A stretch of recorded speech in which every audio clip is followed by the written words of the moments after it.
Hello guys, and welcome to a quick video from Vintage Radar. Today I'm going to show you what batteries you need on your Casio GA-2100 in case you want to replace them.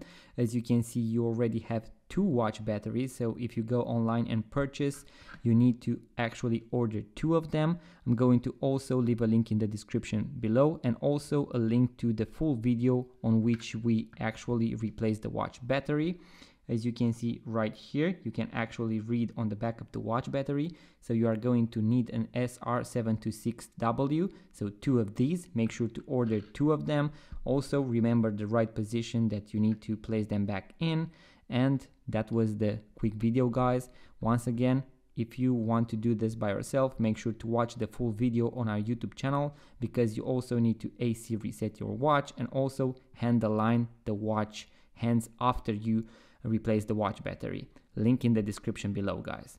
So guys, that was the quick video. If you enjoyed these type of videos, subscribe, like the video, and I'm going to see you on the next video.